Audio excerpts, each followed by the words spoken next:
Final Fantasy, or as it was supposed to originally be known, Fighting Fantasy, is one of the best-selling RPG games of all time. But have you ever wondered why? Just how best is best? How good is Final Fantasy? What's the best-selling Final Fantasy? Just how much money did they each make Square Enix? And on average, what has been rated the best Final Fantasy of all time? Well, none of that matters, my little chipolatas, because today we are going to be discussing the top 10 biggest bootied Final Fantasy cosplayers in history.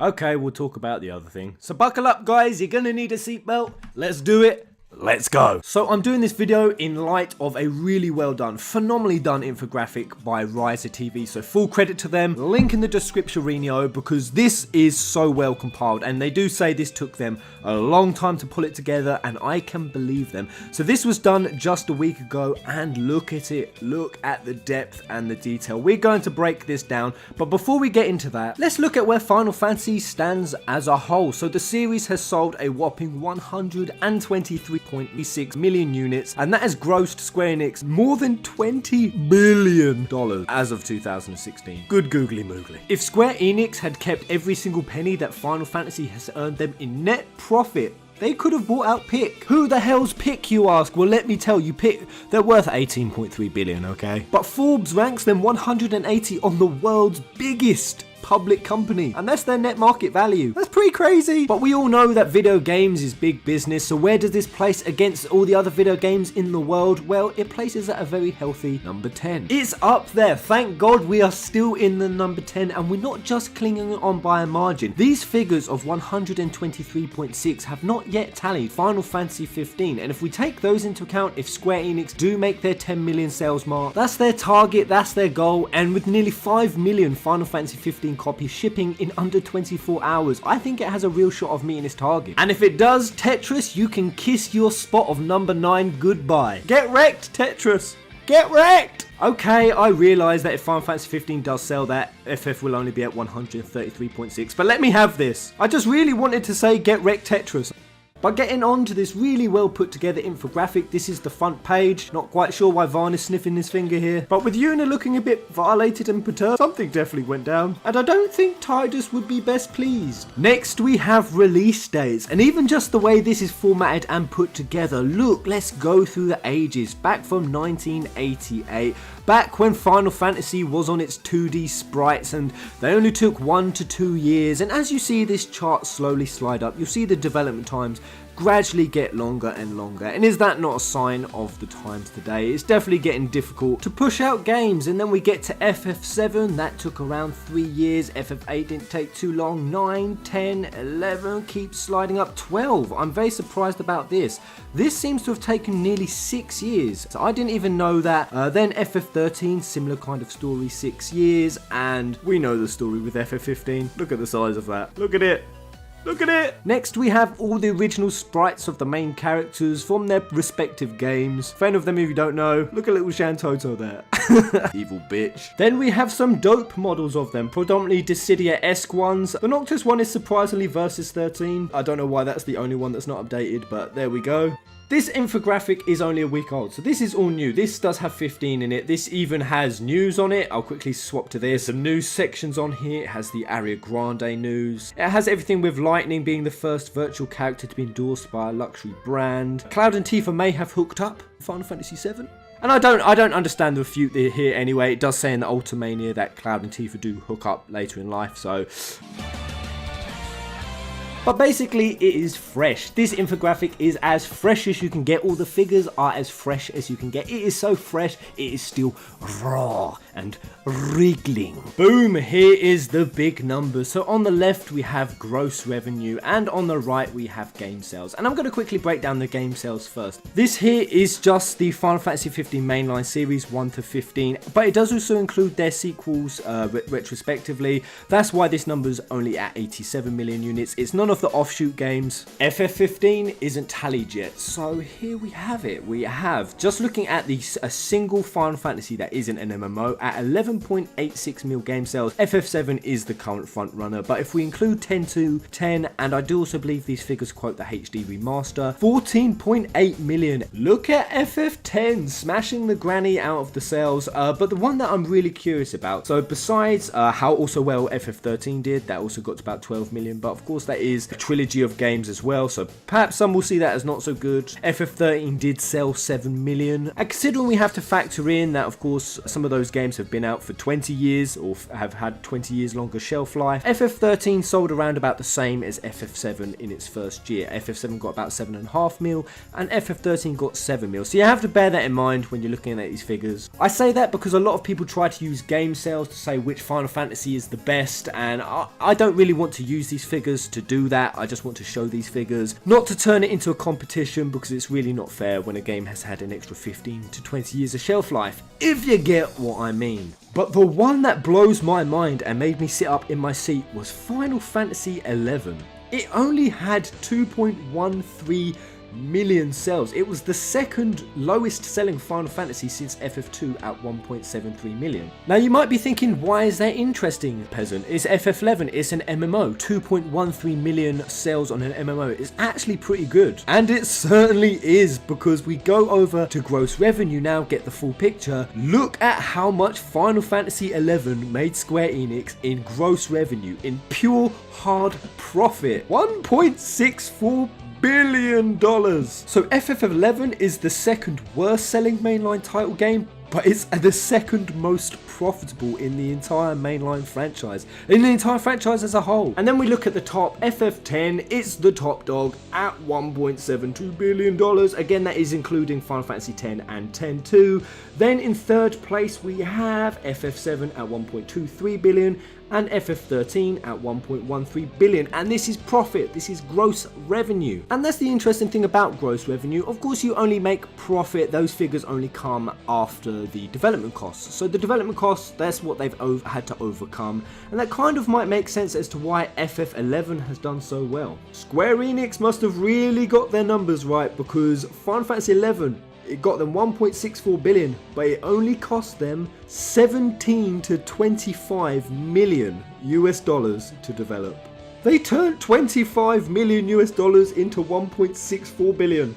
That's a 6,584% profit. Of course, Final Fantasy XI does have running costs, so we have to think about that. Unlike the other games, that does have patches, that does have expansions, as it is an MMO. But nevertheless, Final Fantasy XI, good job, old chap. And quickly looking at some of the other development costs that gross revenue has had to overcome, Final Fantasy VII has had to overcome the biggest, with it still being today the third most expensive game ever created at 216 million US dollars. That is factoring in inflation from 1997.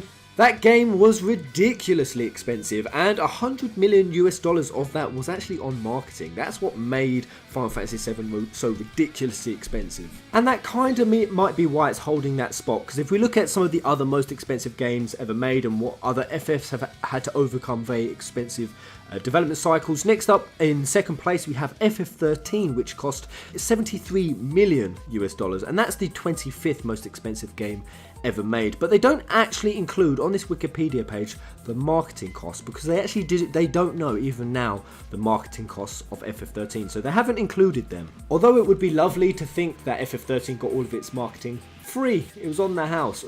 That's obviously not the case, and even if we just say for argument's sake that FF13 cost a fifth of what FF7's marketing cost, it actually bumps FF13 up from 25th most expensive game to actually around about 16th. And that means it would dethrone the 16th most expensive game ever made, which is Halo the MMO. Now you're probably thinking, Halo MMO? There's no Halo MMO. And you'd be right in thinking that there is no Halo MMO. That's right guys, the 16th most expensive game ever made was cancelled in its entirety after spending a whopping 90 million US dollars. After spending 90 mil, you didn't publish the game? Are you crazy? Oh, I see. Microsoft owned Ensemble Studios at that point. Now it makes sense. No one shits money up a wall better than you, Microsoft. And quickly going through the others, so FF10, that only spent about $40 million US for both 10 and 10.2, and somehow translated that into $1.72 billion of profit. 4,300% of hard cash.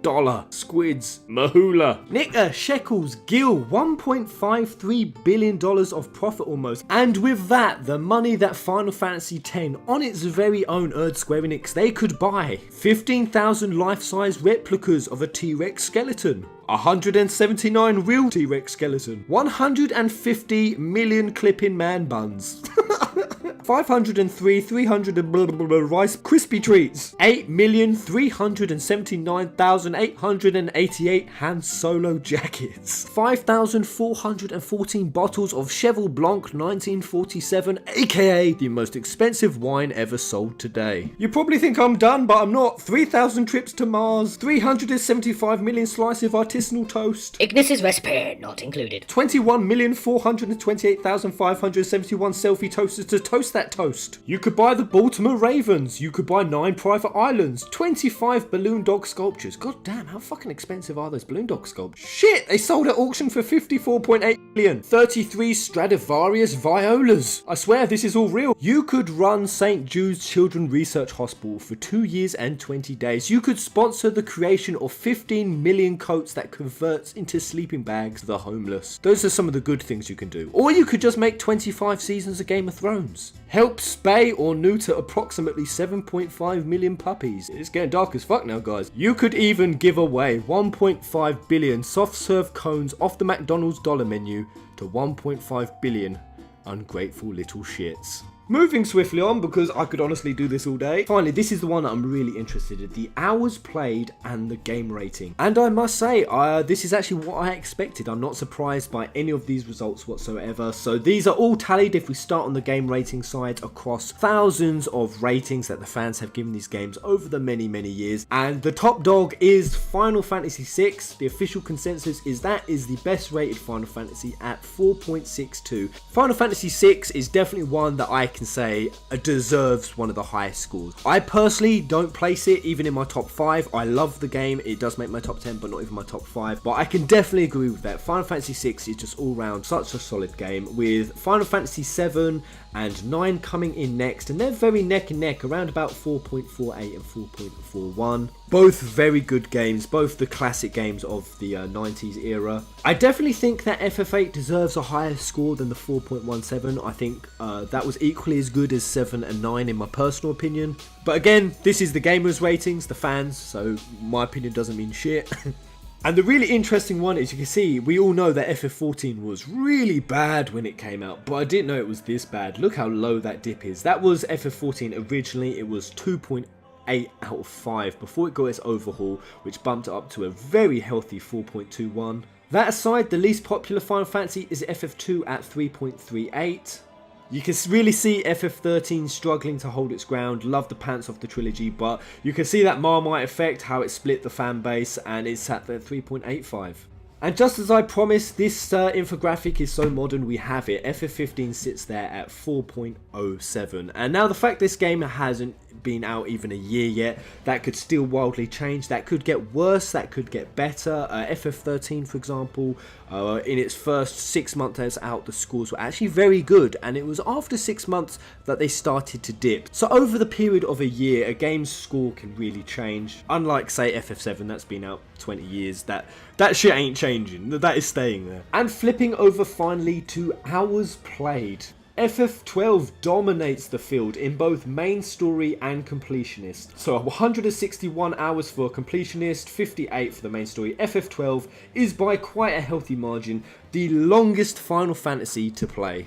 But you guys, you can read the rest of those numbers for yourself. It's time to address that one at the end, Final Fantasy 15. And this is where we really see the imbalance. This is not a healthy balance right here. You see the main story dip way off, historically low at 25 hours.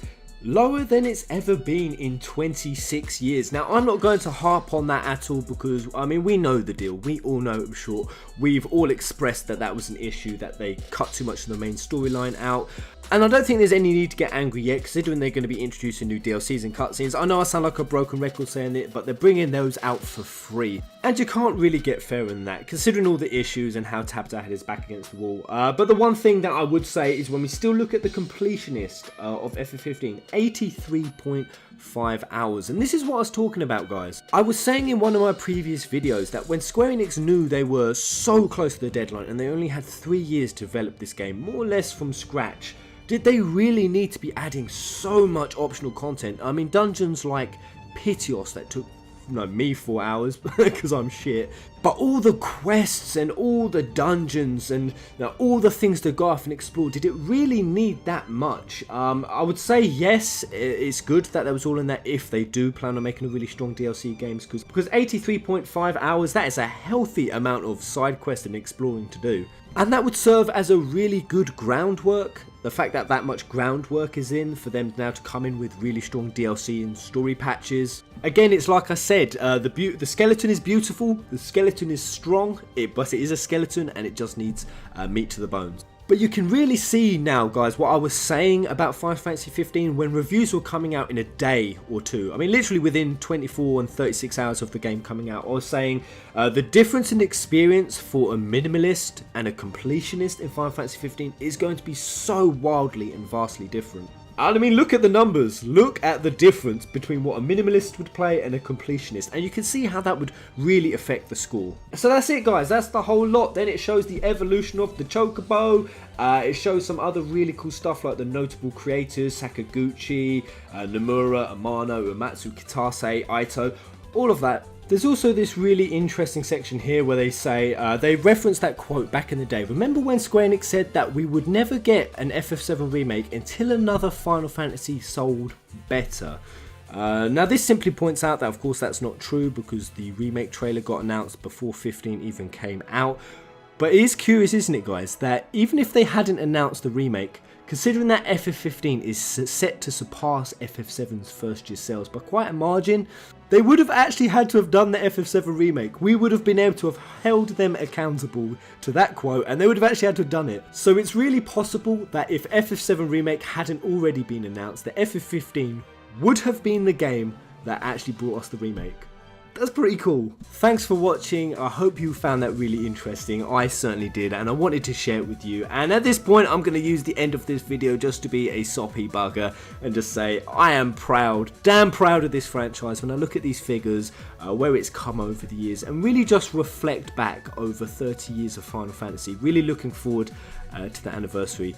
This franchise has done some amazing things. It has conquered some incredible milestones. I'm proud to say I am a massive Final Fantasy fan, in case the name of the subject matter of the channel didn't already give that away. And I kind of just feel blessed. I feel blessed that at the age of 11 years old, I fell in love with a franchise above any other, and I played it. And I had no idea at the time that it would become as famous and popular as it is today. And that I was able to enjoy as many titles for as many years as we have, and experience games like 10 and 7 and 12 and 6 and 4. God damn, the world would be a darker place without those games. Games that touched people, games that brought people together, games that the Japanese authorities had to request Square Enix not to release during school holidays because too many children would skive off school.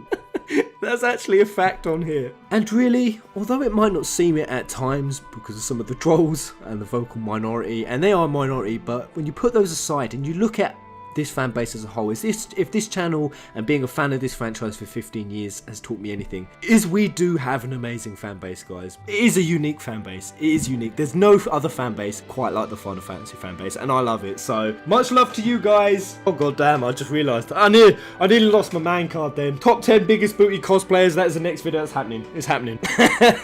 Until the next video. Come on.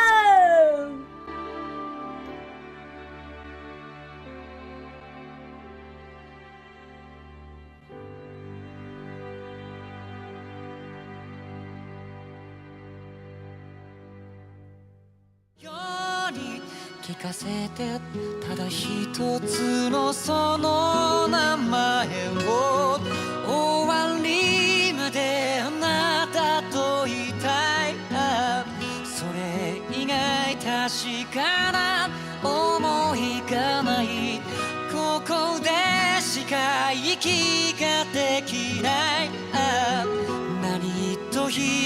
変えても守り抜かなきゃその瞬間に伝えたい